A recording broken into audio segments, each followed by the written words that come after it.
வருஷத்துல 365 நாளும் தண்ணிக்குள்ள இருக்க லிங்கத்தை கொண்ட சிவன் கோயில். சவுத் இந்தியாலே பாத்தீங்கன்னா இந்த ஒரு கோவில்ல மட்டும்தான் சிவன் 365 நாளும் தண்ணிக்குள்ளேயே இருக்கிறாரு.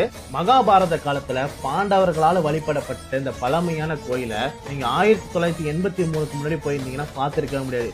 ஏன்னா இந்த கோவில் மண்ணுக்குள்ள புதஞ்சிருந்துச்சு. 1983ல தான் இந்த இடத்த கண்டுபிடிச்சு, இது வந்து ஒரு காடு மாதிரி இருந்துச்சு. அந்த காடெல்லாம் சுத்தம் பண்ணி அந்த இடத்துல வந்து ஒரு கோயிலை வந்து வணங்கியிருக்காங்க.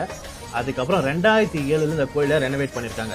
இந்த கோவில் இருக்க லிங்கம் பாத்தீங்கன்னா சுயம்பா உருவான அர்த்தநாதீஸ்வரர் வடிவத்துல இருக்க லிங்கம். இந்த ரெண்டு லிங்கம் பக்கத்துல இருக்க மாதிரி இது அமைஞ்சிருக்கும். உங்களுக்கு யாருமே துணையே இல்ல, ஒரு தனிமையிலே வாழ்ந்துட்டு இருக்கீங்கன்னா இந்த கோயிலுக்கு கண்டிப்பா ஒரு வாட்டி வாங்க. இந்த கோவில்ல இருந்து நீங்க கிளம்பி போகும்போது உங்களுக்கு எப்பவுமே சிவன் துணையா இருக்கதை நீங்க உணர்வீங்க.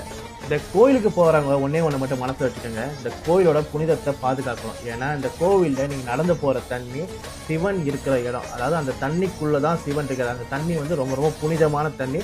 அதை வந்து நீங்க அசுத்தப்படுத்தாம வரணும். இந்த கோவில் எங்க இருக்குன்னு சொல்லிடுறேன். இந்த கோவில் பாலக்காட்டுல இருக்கு. நீங்க வந்து கோயம்புத்தூர்ல இருந்து போனீங்கன்னா ஒரு ஒன் டே ட்ரிப் மாதிரி நீங்க போயிட்டு இந்த கோயிலுக்கு போயிட்டு நீங்க வந்துட முடியும். பாலக்காட்டுல அரக்குப்பரம்பான்ற வில்லேஜ்ல இந்த கோயில் வந்து அமைஞ்சிருக்கு.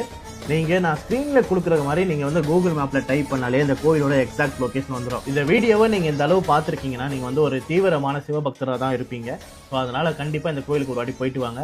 அதே மாதிரி இந்த வீடியோவை சிவபக்தர்கள்ட்ட ஷேர் பண்ணிக்கோங்க. இந்த மாதிரி பவர்ஃபுல்லான டெம்பிளை பத்தி தெரிஞ்சு